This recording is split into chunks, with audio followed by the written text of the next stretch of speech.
Excel में mastery चाहते हो तो इस माउस का यूज छोड़ के कीबोर्ड शॉर्टकट कीज में एक्सपर्ट हो जाओ। Welcome to the series of amazing Excel shortcuts that will save you hours of time. Editing and data entry shortcuts for Windows and Mac. अगर आपको अपनी एक्टिव सेल को edit करना है तो उसके लिए आप सिंपली प्रेस करेंगे F2। लेकिन अगर किसी के कीबोर्ड में डायरेक्ट F2 प्रेस नहीं हो रहा है तो आपके पास FN का की दिया हुआ है, आप FN के साथ F2 प्रेस करेंगे और ये एडिट होने के लिए रेडी है। उसके बाद आपको जो भी इस पे चेंजेस करने हैं आप वो चेंजेस करेंगे और एंटर प्रेस करेंगे तो आपका जो सेल है वो एडिट हो जाएगा। ठीक है, उसके अलावा अगर मुझे अपने सेल के कंटेंट को, अब ये रेंज ऑफ सेल है, इसमें मुझे सारी कंटेंट को एक क्लिक में डिलीट करना है तो आपके कीबोर्ड पे डिलीट का की दिया गया है, आप उसे प्रेस करेंगे और ये पूरी तरीके से डिलीट हो जाएगा। ठीक है, अब यहाँ पे मैं एक फॉर्मूला लिख रही हूँ, आप देखेंगे is equal to rand between. ठीक है, और यहाँ पे मैं कुछ जो नंबर है क्रिएट करना चाहती हूँ, मार्क्स, रैंडम मार्क्स क्रिएट करना चाहती हूँ। फॉर एग्जाम्पल 35 to 90 हमारा रहेगा।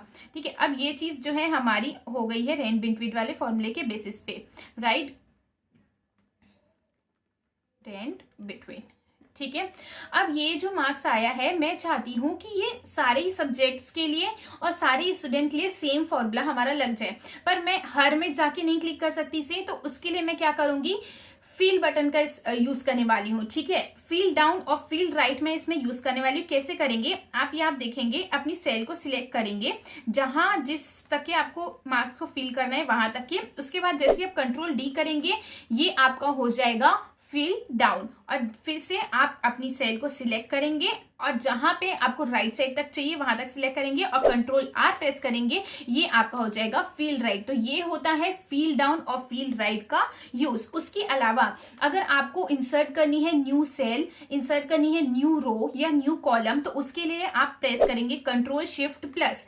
यहाँ पे आपको एक डायलॉग बॉक्स आ रहा है जहां पे वो बोल रहे हैं कि आप क्या इंसर्ट करना चाहते हैं। अगर आप ये डायलॉग बॉक्स नहीं चाहते हैं कि वो आए और आप डायरेक्टली चाहते हो करके मुझे एक न्यू कॉलम इंसर्ट करना है, तो जिस भी कॉलम के पहले आप अपना एक नया कॉलम इंसर्ट करना चाहते हो उस कॉलम को इस तरीके से यहाँ से सिलेक्ट करेंगे, कंट्रोल शिफ्ट प्लस करते ही एक न्यू कॉलम आपका आ जाएगा। ठीक है, उसके अलावा अगर मैं रो इंसर्ट करना चाहती हूँ तो पहले मैं ये देखूंगी कि किस रो के पहले मुझे एक न्यू रो चाहिए, तो इसके पहले चाहिए तो मैं यहाँ पे से करूंगी सिलेक्ट कंट्रोल शिफ्ट प्लस, तो देखेंगे एक न्यू रो हमारी इंसर्ट हो गई है। ठीक है, अगर इसे हटाना है तो वापस से मैं इसे सिलेक्ट करूंगी, जिस रो को हटाना है उसे, और कंट्रोल माइनस करूंगी, तो यहां से आप रो हटा सकते हैं। उसी तरीके से कंट्रोल माइनस करके आप अपने कॉलम को भी हटा सकते हैं।